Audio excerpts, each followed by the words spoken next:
Hello Internet, it is not Alex and Louis from Bareface, it is Alex and Geoff from Bareface. So Geoff has joined us to wield guitars and we've given him a bass. So it's going well so far, it's going really well. The worst looking guitar I've ever seen. Geoff's been playing a lot of punk bass recently. Yes. And one of these.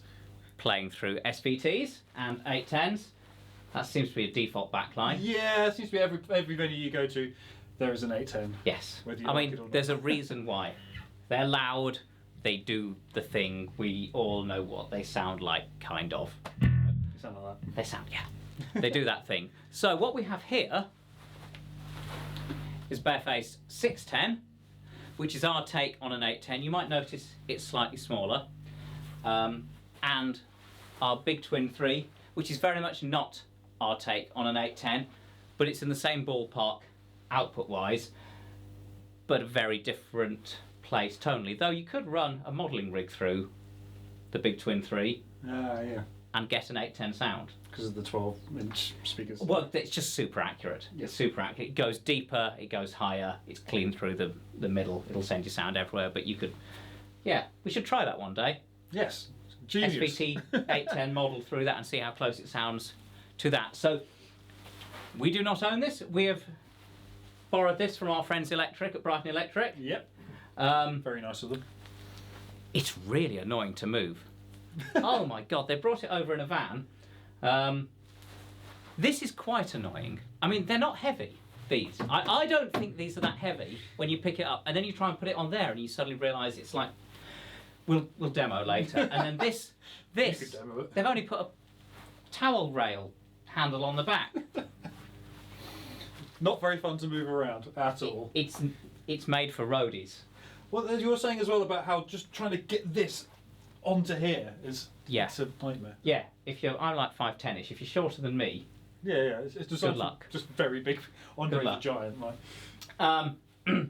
This, I'll show you this right now. Actually, this is quite funny. Look. Oh, can I do a one hand? Can you? Well, I certainly do a one hand carry. I'll just try that with the 810. Yeah. Yeah. It's just to give you an idea of the size. Side by side, obviously, this is 900mm, 3 foot tall. Yeah. Yeah. Yep. 3 foot tall plus the feet. The feet had a bit of height, but yeah, that's a good thing. Front to back, it's a few inches shallower. Width-wise, it's the same width as the head rather than the same width as the cab, so it's a neat fit under the SVT and all the other heads that are 2 foot wide, so 610mm, 24 inches 2 foot wide. But yeah, this is quite amusing to carry about, you know. Slides into the boot of most cars. Yeah. Front seat of most cars. Back seat easy on any car. Probably wouldn't fit taking it up the stairs. No, it's fine, you can walk through doors with it. This is stupid. Got really annoyed moving it. Anyway, let's have a listen to what they sound like.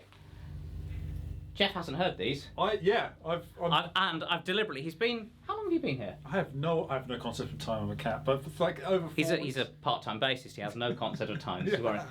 As you'll see. Yeah, 6 weeks? Something like that. Something like that. It's not been long. And each time I start trying to explain to him about how our stuff works and what it does, I go, no, I'll tell you in a video. Yes. So Geoff is remaining deliberately stupid, as he put it, but ill-informed. Unwise. Let's inform. So we are going through the 810. I shall switch this thing down here. We've got a proper mic down here. It's a U47 copy, a JM47. Large diaphragm condenser going into Logic, no compression. Talking's going through the camera mic with squish on it, so you can hear us talking better. But yes, and Geoff's running through his HX Stomp, which he's got set up with his kind of how he does things. Whatever that may be. Do you want to put it on the clean setting to start with? We could try clean. Yeah. Oh, and the bass is a fake jazz bass. It's a Sire Marcus Miller. Crazy good for the money. Yeah, It plays really nice. Yeah, it does. Yeah. They're only a few £100. I'm not sure I'm keen on the headstock, but I mean, otherwise they're nice. No, the headstock's not good, is it? No, it's like The paint's fantastic. Look at the Yeah. sparkle in it. It's beautiful. I just Yeah. noticed how pointy the horn is. Yeah, the neck's really nicely finished, and the sound's good, and it's got way too many knobs, but it's got full passive set controls, those 3 knobs there, and then full active with sweepable mids, which is a bit much to deal with, but you know what?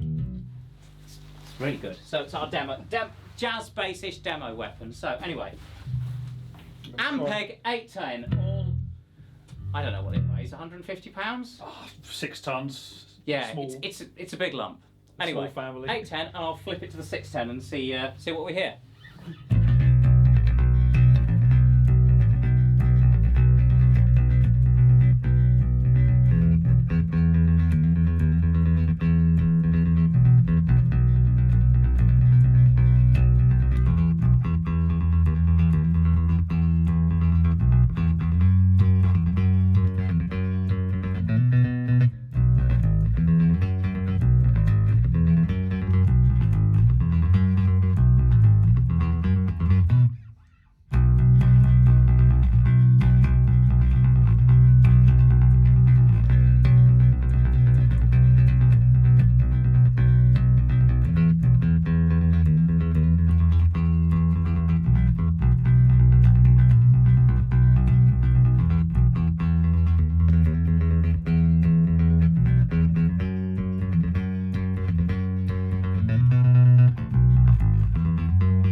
What do you think? The clarity difference is crazy. Like I don't know how to describe it other than it just sounds cleaner and clearer. Yeah. What did you notice in terms of loudness? I'm standing right in front of this, so I can't actually really tell that much difference. But in all honesty, like even though I'm off axis for these two, they sound exactly the same. We didn't go through that. We're just bouncing between these two, 610 and the 810. Yeah, they sound exactly the same volume-wise. So, what I heard, I mean, hopefully you'll hear the same things off the mic, but I'm never totally trustful of what a mic in a room picks up, you know, compared to our binaural ears and all the processing that's going on in our brains. You playing with a pick like that, I noticed that this had a bit more thickness. This had a bit more low end. This went deeper. Yeah. This one definitely had more high end clarity. Yeah, way more. Yeah. Way more. Way more. And I mean, they're not that dissimilar. This is that's a little louder in thickness. That's a little louder in bottom, if you see what I mean. Yeah. Hang on, pass me the bass. Yoink. Quick swap. I'll let you do the switching. Here we are. Okay. He's not done this before. Oh, this is the good switch. One switch. Right. Oh, we're really good at this. The aim is not to fall over. Right. Number 2 is the 610, and number 3 is the Ampeg 810. So you need to do this way, that way. Oh, that's the way to do it. So try not to get in the way of the mic direction. There we are. As long as cool. Yeah, so this is 2. This is 2 right now, and what are you're on? So 2 is the 610. 2 is the 610, 3 is the 810. See what you hear. Okay.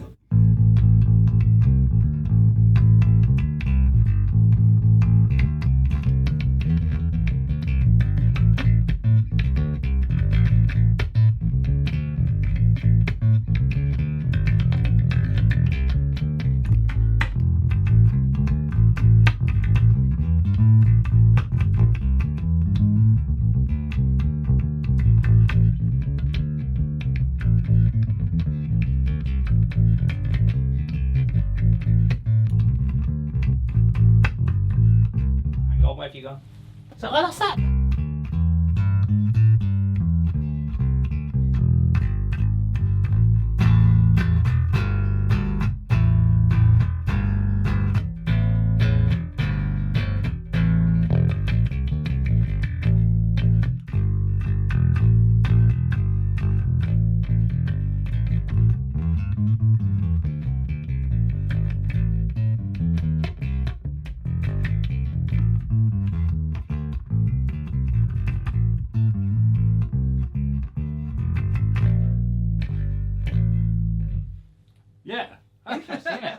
there's a massive difference. Yeah, that you. I see what you mean about like thicker. It's thicker, but it's a bit dirtier. It's not as clean. It's dirtier. It's not as clean. I don't know if it's just.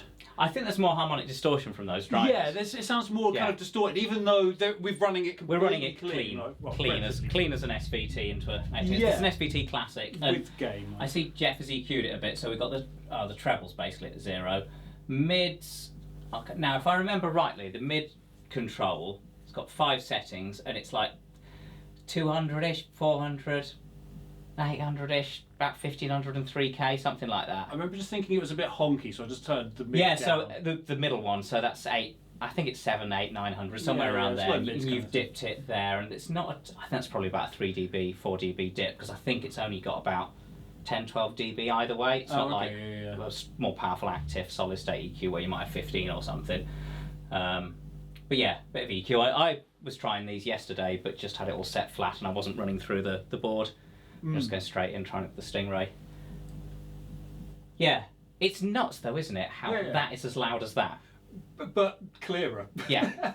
And that's the thing, I suppose. So the next thing is to test it with distortion and a bit of drive on it, and see how the drive affects the. Because obviously, that starts getting quite muddy. I know, for a fact, I've played through hundreds of SVTs. Let's throw some drive at it. A little bit excited. This is the first time I've properly heard it, so I'm a bit like. Ooh. So we're on the 810.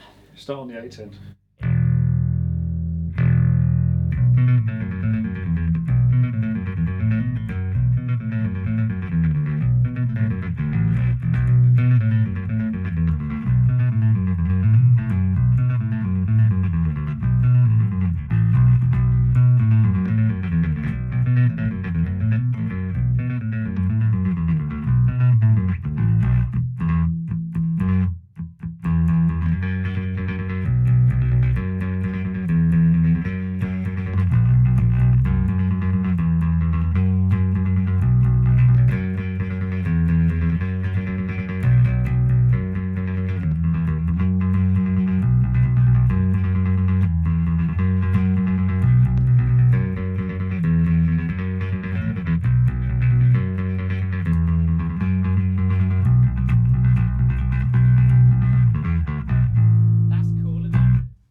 It's cleaner. I say cleaner. It's like you hear more of the dirt through that. That is getting the. Although this seemed a bit punchier with those settings as they were than that, and this seemed a bit fatter and clearer. Now this is starting to sound a bit muddier. Yeah. And the bite and the dirt isn't coming through as much as it is with that. I'm really hearing the extra top end and grind. Through that. I think it's maybe the speed of the cone. That's like a. Switch it back again.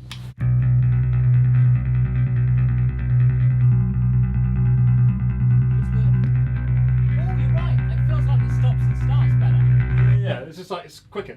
Yeah. Well, right. These barefaced hybrid resonator cabs, so all our 10CR models, are a really weird design. So the Ampeg 810 is actually 4 210s in one box, but they're all sealed. The fact it's 4 210s is irrelevant. It could be one box of 8. Yeah.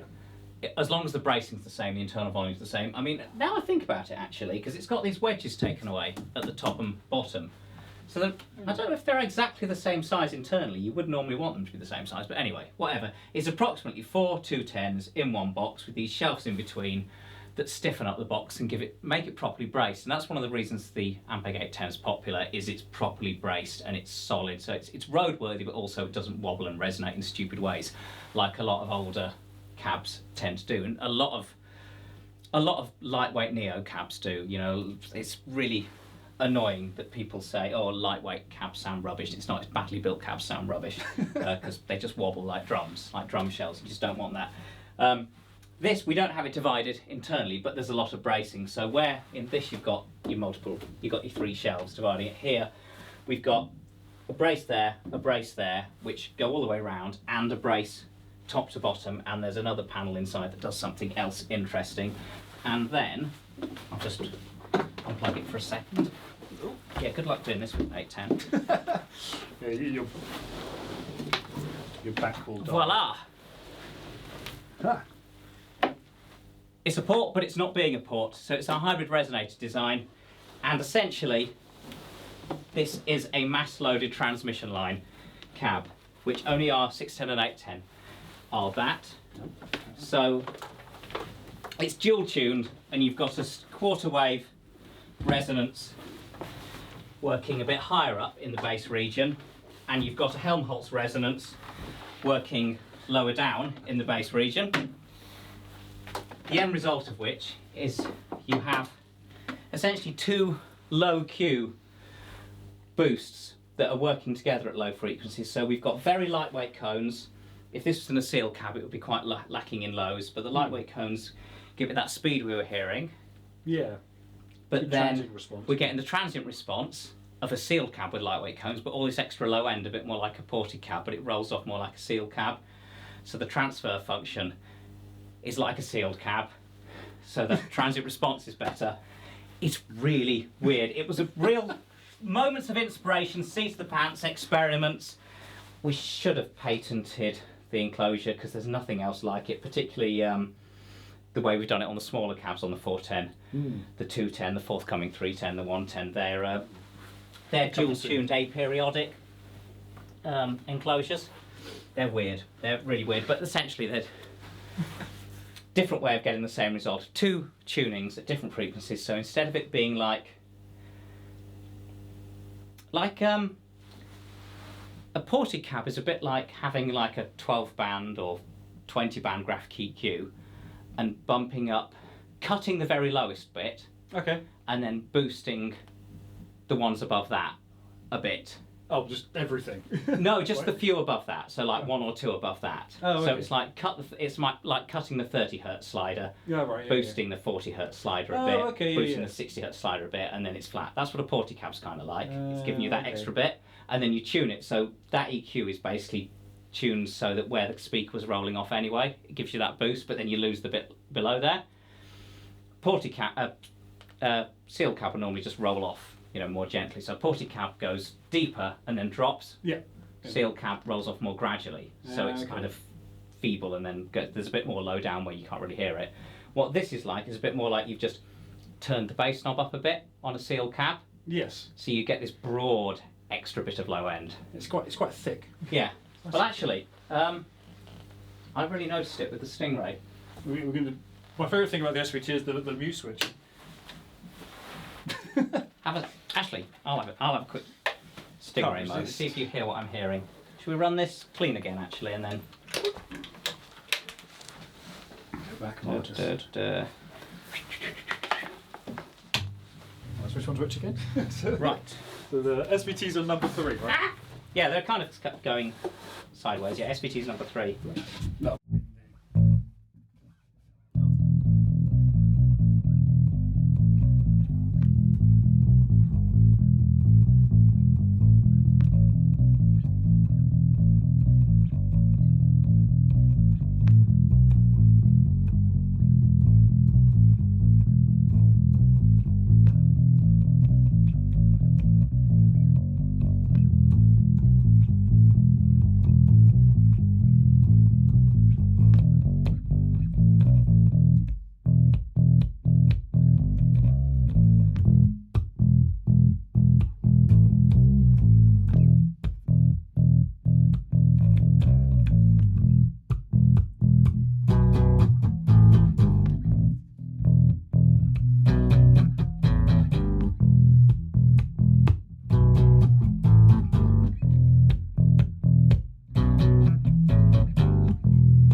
Yeah, you can really. The transient response is the thing I really notice. Actually, that just feels way quicker. As in, like you get the note straight away, and that kind of muddies the transient ever so slightly. Like it doesn't have as much attack. And what's interesting is the reason these are really popular is compared to a lot of bass cabs, they're good at the transient. That's quite weird actually. And of course, with a valve amp, because of the way the valves are driving the output transform, which is driving the speakers, you don't have that power stage with a low impedance output hanging onto the speakers in the same way, so you don't get that tight transient response with a valve amp. So yeah, it's an interesting thing. So does a valve amp into that tightens things up a bit more to get a valve amp being a bit more like the way a solid state amp can slam, but you can get your valve compression and dirt. And and all the nice things that valves give you, like that. Kind of I had this flat when I was fiddling around with this. Let's just bring it back to where I had it. Just remember, you are going through my. Oh, of course, you've got all that going. I'm back on the Ampeg now. Hang on, I've got an idea. Right. Let's go straight in. Wrong one.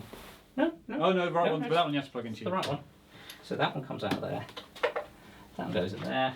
I know what I'm doing, kind of. Ish.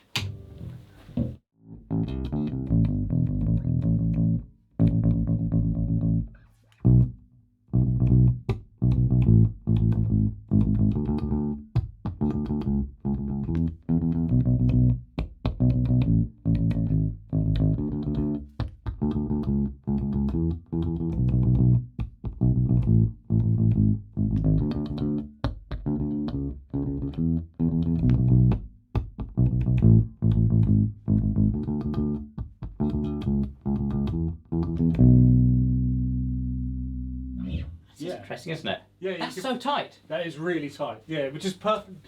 So especially with the kind of stuff I'm playing like fast punk music. We're playing everything really quick. That starts mudding up really quickly. But that actually, I reckon, with the transient response of that is just way quicker and way better. And you get definition with every note because the transient hits a lot quicker. Turn this up a bit. Why not? Oh, hang on. Where are our levels on this? That's all right. Going through the thingy, it's gone a bit quieter.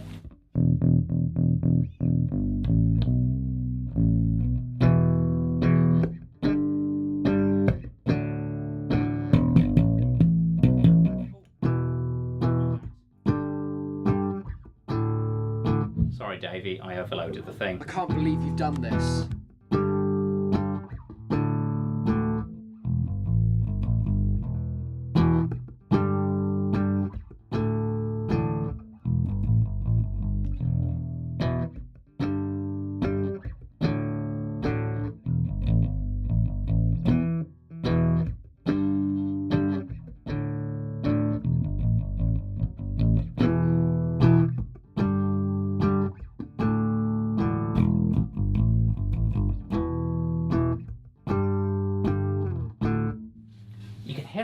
The note separation is a lot better as well. Right, so you haven't heard a Big Twin 3? I haven't heard a Big Twin. Right. No. Right, let me play that chord again.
Yeah, that's really clear. Yeah. the tweeter on? Yeah. Yeah. So if you're new here, we should stop. We've been having too much fun. This is taking too long. We'll get bored. Has it just given up, has it? Nah, but there's so much more to do with this. Big Twin 3 is designed to sound like big studio monitors or really great PA system. It's just aiming for complete accuracy from as low as a bass could reasonably go to beyond where your ears can hear. Completely flat response as near as possible, completely perfect transient response as much as possible, likewise the polar response, likewise the dynamic response. So it doesn't get dirtier as you get louder, it just gets louder and louder and louder until it eventually overloads, and that doesn't sound pretty, but by that point you're throwing like Quite a lot. 1,000, 2,000 watts into it. We suggest amps up to 1,600 watts with it. How much does an SVT go up? 300. Okay, that's quite a lot more. Yeah. We say amps up to 1,500 with the 610. This is technically rated at 400, Oh, I think. so it's quite a We lot got big less. voice coils and cooling thought out, and these are beastly motors, these 12s. They can move a lot of air. Yeah. Well, I think this has been an interesting introduction of Geoff and two of our bigger cabs. We make an 810 as well. Got one coming up. We try not to sell it because basically it's complete overkill, but some people really want it. It is really righteous, but it's quite interesting how, although it's half the weight of an Ampeg 810, and it's got proper handles, and it's narrower and a bit shallower, it's still quite annoying to move. Oh yeah, it's just 'cause it's an awkward But shape. our 610 is really amusing to move. I'd say it's easier to move than most 410s. Yeah, I'd say that as well. Easier than a Marshall. This is the driver that's in it, which is our magic speaker. It's a really unusual design. There's a lot of weird stuff going on in it. I know it just looks like a speaker to you guys, but trust me, it's quite special. Key thing about it can move a long way. It's low inductance, so the electrical low pass filter that happens to all speakers happens higher up, so you get more top end. It's got low moving mass, so the good transients, the very high efficiency, Really good transients. and it's, although it doesn't, like all guitar and bass speakers, it doesn't move particularly pistonically as you get higher up. It does it in cool ways, producing lots of nice coloration, whilst the 12XN in this is very controlled and damped and gives you a very accurate response, very clean, very low distortion. This does cool stuff. So we've been playing quite quiet in here, so this will start growling if you really crank it. You guys will crank it quite a bit though. I was wondering if we should try taking a driver out of one of these, or two drivers out of that 810, and sticking them and chucking together a 210 just like that, built the same way as Ampeg do, and trying them head to head and cranking them. Because the problem with these cabs is we can't get them loud enough without really annoying the neighbours. And also we'll be overdriving the amp so much that you'd be hear amp overdrive more than speaker overdrive. I'd like to hear what the speaker does. You push it. I think we shouldn't probably tell Brighton Electric that. No. Fortunately, this isn't on the internet.